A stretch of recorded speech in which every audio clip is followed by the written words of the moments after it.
Okay, semula. Assalamualaikum warahmatullahi wabarakatuh dan salam sejahtera. Kita jumpa lagi. Jadi untuk hari ini bagi subjek sains komputer tingkatan 4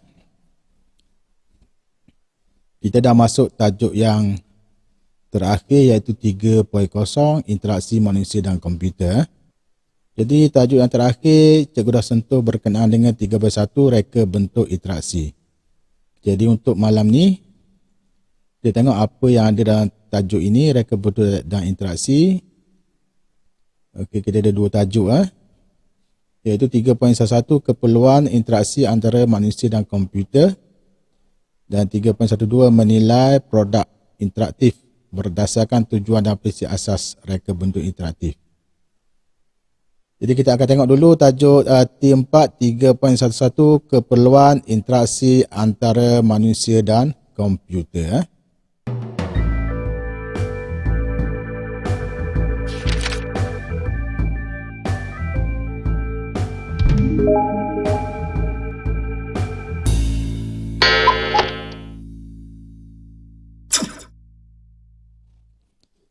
Okey, 3.11 keperluan interaksi antara manusia dan komputer. Mengapa perlu interaksi antara manusia dan komputer ini? Zul Hikmah, baru nampak ini. Mengapa perlunya interaksi antara manusia dan komputer? Jawab tu. Mikir lama. Komputer siapa yang guna? Kita Manusia kan? manusia. Jadi mengapa perlunya interaksi antara manusia dan komputer tu? Kerja tu. Untuk memudahkan program tahu. Untuk memudahkan program Dapat permintaan dapat sarang. mendapat permintaan dan pasaran. Okey, kita tengok dulu. Okay, next. Jadi peringkat awal pembangunan komputer dia hanya melibatkan pakar terlatih sahaja. Jadi dalam video yang cikgu tunjuk yang itu HCI sebelumnya, perkembangan komputer sebelum ini jadi komputer dia besar-besar dan dia hanya melibatkan pakar sahaja. Pakar sahaja yang terlibat dalam peringkat awal pembangunan komputer. Dan pada masa itu komputer dia besar dan harganya mahal dan hanya dipakai dalam bidang industri dan juga penyelidikan. Ini di peringkat awal perkembangan komputer. Jadi kini komputer dia besar kecil dan mudah kita dapati. Okey, kamu nak beli komputer, pergi je ke bandar tu. Banyak kedai komputer, boleh terus beli dan dia juga besar kecil. Jadi sekarang ni komputer dia menjadi satu peranti penting yang digunakan dalam pelbagai bidang. Jadi interaksi antara manusia dengan komputer dia semakin mudah berlaku.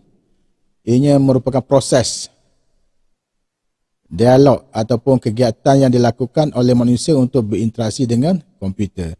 Komputer dia hanya menjalankan arahan yang diarahkan oleh manusia. Komputer dia tak boleh berfikir sendiri. Okey, kita yang mengarahkan. Dia nak arahkan komputer tu, kita kena buat atur cara, kena buat programming. Okey, untuk komputer menjalankan sesuatu tugas. Jadi interaksi ini bersifat jelas, intuitif dan semula jadi. Apa maksud intuitif ni? Maksudnya kesedaran. Kesedaran. Ya. Sarang yo. Kesedaran. Jadi ini secara ringkas lah. Kalau nak lebih jelas lagi, kamu tengok video cikgu yang 3.0 tu. Bagaimana perkembangan komputer peringkat awal dan masa kini dan masa akan datang. Okey, seterusnya, mengapa interaksi antara manusia dengan komputer diperlukan ataupun kita sebut human and computer interaction. Okey, yang pertama. Jadi sekarang ni komputer dia telah mendapat permintaan dalam pasaran. Jadi pengguna dia mahu membeli ataupun dia menggunakan produk yang mempunyai kebolehgunaan yang tinggi selamat dan berguna. Macam kamu nak beli telefon lah, nak yang kecil dan mempunyai kebolehgunaan yang tinggi. Okey, dia berfungsi dalam jangka masa yang panjang. Jadi kita perlukan device ni untuk kita menolong kita melakukan berbagai-bagai kerja. Okey, contohnya kedai servis kereta. Okey, dia perlukan device komputer ni untuk menganalisa kerosakan kereta untuk masa sekarang. Jadi mana kedai yang ada alat seperti begitu, jadi orang akan pergilah, jadi mudah nak buat kerja. Okey, lebih membantu dan menyeronokkan pengguna dalam kehidupan seharian. Kamu kalau tak ada telefon apa jadi? Tak tengok telefon satu hari, tak tengok WhatsApp, tak tengok tu, tak tengok ni. Ya. Okey je. Kita dak. Dah. Bebas. Tak awal Nak tidur tu tengok telefon dulu. Cek dulu. Betul? Jadi seolahnya dia telah menjadi satu keperluan, bukannya lagi menjadi satu barang mewah. Ini yang pertama, mengapa perlunya interaksi manusia dengan komputer. Yang pertama kan dia telah mendapat permintaan dalam pasaran. Okey, yang kedua, dia dapat meningkatkan produktiviti. Maksudnya ada keupayaan untuk menghasilkan output dari satu set input yang diberikan dengan lebih cepat. Jadi dengan adanya komputer ini ataupun alat-alat sebegini, dia akan membantu untuk kita menghasilkan kerja kita dengan lebih cepat dan berkesan. Okey, serta menggunakan sumber pekerja, teknologi dan sistem secara optimum dan menukar input kepada output yang berguna. Maksudnya dia akan dapat meningkatkan produktiviti. Awak jangan ingat komputer laptop tu saja. Kalau kita pergi di kilang kereta, mesin yang memasang kereta. Jadi lagi cepatlah produk dia dikeluarkan. Ataupun kita pergi di mana? Di hospital pun dia menggunakan teknologi ini. Dia gunakan komputer untuk menganalisa pesakit semua sekali lah. Jadi dia akan mempercepatkan dan dapat meningkatkan produktiviti. Okey, ini yang kedua. Yang ketiga, mengurangkan kos selepas jualan.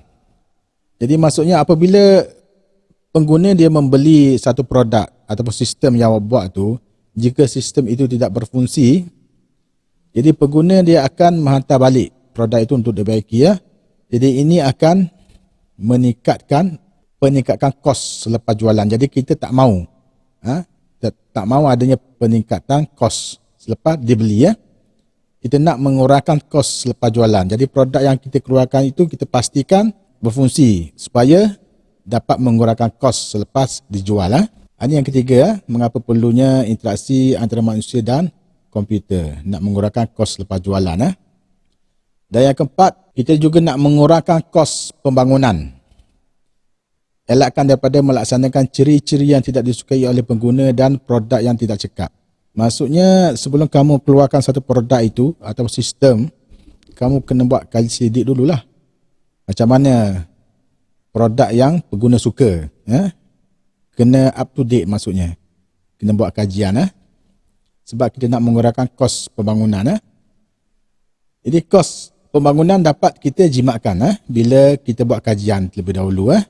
Jadi ini kita akan sentuh selepas ni lah. Tajuk selepas ni, bagaimana reka bentuk yang baik. Yang kelima, dapat mengembangkan aktiviti dan menambahkan pengalaman manusia.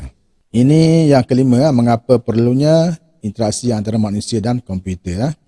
Jadi infrastruktur teknologi yang dibangunkan akan memberi peluang kepada perkembangan aktiviti ekonomi dan juga dapat menambahkan pengalaman dalam kehidupan seharian.